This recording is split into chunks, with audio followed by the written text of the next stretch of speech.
Welcome back to Blocks Live TV. We're here to talk about the mass adoption of Bitcoin and cryptocurrency in general. Now, we had museums and general ATMs now issuing Bitcoins, and joining me on the line is Jason Fernandes from AA Token. Jason, thank you so much for joining us today. Thank you for having me.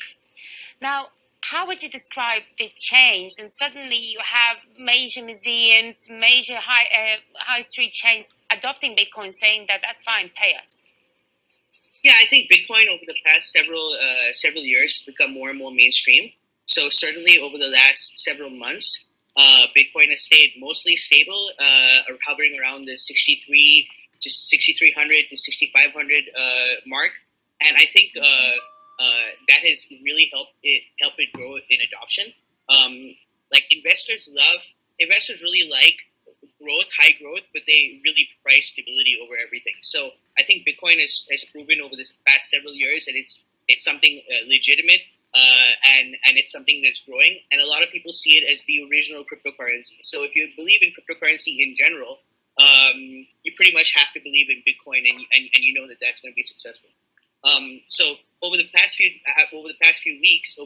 months, a lot of countries have been implementing Bitcoin ATMs all around the world.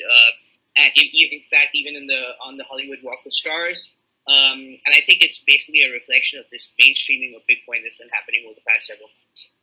Sure. And what do you think the reason behind that is? Because ultimately, why now? This is a coin and a currency that existed during 10 years' time. Yeah, well, I mean, of course, the reason now, as opposed to the others, is that the other cryptocurrencies have really not performed really well. Bitcoin has proven that it has stability, even in a down market, it hasn't really dropped below like the 6,000 range, and that I think gives a lot of people a lot of confidence that it's going to stay around. Also, lately, the fact that the Lightning Network has come online.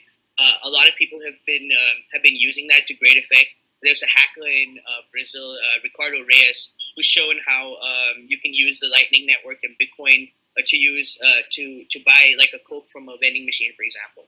So there's been a lot of big banks also that have adopted blockchain in general, and that validates the technology. While not Bitcoin specifically, it validates the technology in general, and that coupled by the fact that there are a lot of pending ETF decisions that the SEC is still deciding on, it gives a lot of people a lot of hope that this thing is going to, become huge. Also, there's a lot of political and economic instability in countries like Venezuela and Argentina, and Bitcoin adoption in those countries have massively grown over the past several months. Sure, and there's a cryptocurrency specifically that we're talking about in Venezuela. We've got Pedro, right? The currency that they released. At the moment, are we looking into the Federal Reserves as in this is going to be the gold standard, or are we looking more like, okay, this is something I'm going to buy a Coke with? Just quickly. Well, I mean, right. Well, I think Bitcoin does seem to be somewhat of a standard. Petro, while Venezuela has been trying to make it a standard, I'm not really bullish on Petro, because we're not entirely certain about whether the government exactly has the ability to actually pump out all the oil that it says is backing this cryptocurrency. But on the other hand, if you look at Bitcoin, and it sort of started the whole hype with stablecoins. Now, this is really interesting, Jason. Like, please stay with us and join us later on in the program when we talk a little bit more about the actual economical aspect of things. Sure, you're watching Blocks Live. Joining me on the line is Jason Fernandes from AA Tokens. Thank you so much for joining us today. Thank you. Appreciate it. Now, we did talk about the mass adoption of particularly Bitcoin, but also the whole Federal Reserve now moving on to stable coins in cases like Pedro and Venezuela. How would you describe this move? Are we looking into something that's going to be used in crypto in the government, or is this going to be mass individual adoption? No, I think over time, governments will eventually move on to using crypto in general, because if you think about crypto, it's just so much more efficient than regular fiat currency, and the ability to transfer it and stuff. So I think that over time, you'll find more and more governments tacitly, if not outrightly, endorsing crypto. There is obviously a lot of personal adoption, but if you see in countries where like crypto is not particularly encouraged, like let's say India, for example, the one Bitcoin ATM that opened up there recently in Bangalore, the government actually shut it down and actually arrested the CEO and co-founder of the firm that actually Unicoin that actually put it in there. So in countries where sorry, Jason, why is that? Because that is very interesting for us to hear here at Blocks, that you have a situation where one country is mass adopting it and want to roll out. We are based mainly in Malta, where the government is very pro-crypto. And then you have cases like India, when they just actually throw you in jail. Why did they throw him in jail? I think in general it comes down to fear. I think the government over in India doesn't really understand cryptocurrencies.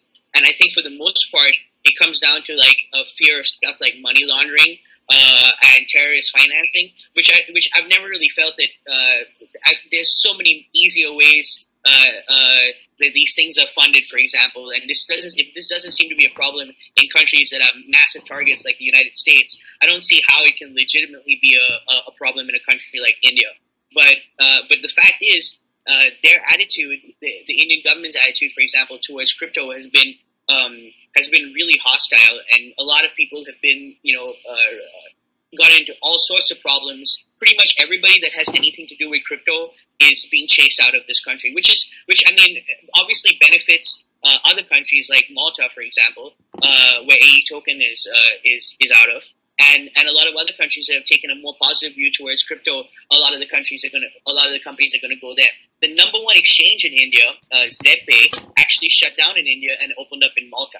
So and they're no longer accepting customers from India. So that explains how countries that are anti-Bitcoin, anti-cryptocurrencies do put themselves at risk of being left behind in the global economy, because obviously you're going to have engineers and financiers moving from where they could be actually investing in countries like India or like other countries, but instead choose to invest and start up in other countries because they feel like the regulation is more pro-cryptocurrency over there. Pro-cryptocurrency, but this is a question not whether or not we should adopt innovation, and it's got to do with the whole concept behind a country's politics. Now, this is very interesting, and let's talk about ways to adopt this and what to do shortly later on in this show.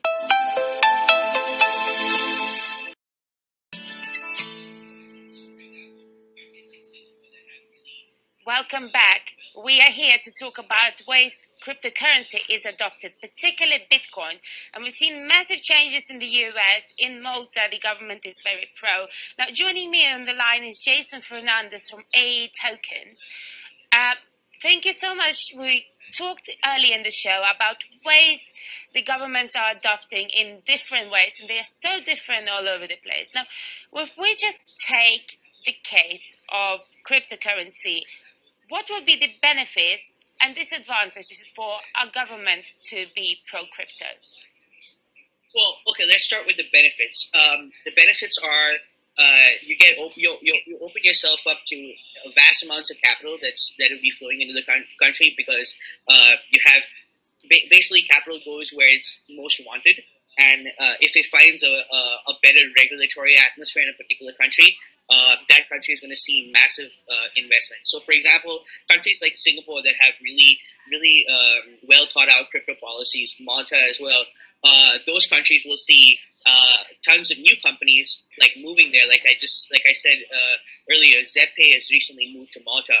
A lot of companies, for example, are looking at Singapore to incorporate in, because Singapore has really clear ideas of how they want their crypto to go. So the benefit is you have not only capital moving there, you have a lot of blockchain talent. So you have a lot of engineers, for example, that have decided that they would rather set up something over there.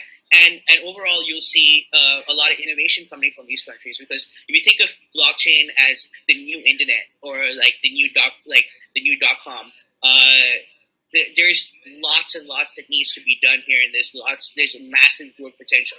So going to the Jason, I think the counter-argument to that would be how much of these projects are actually real.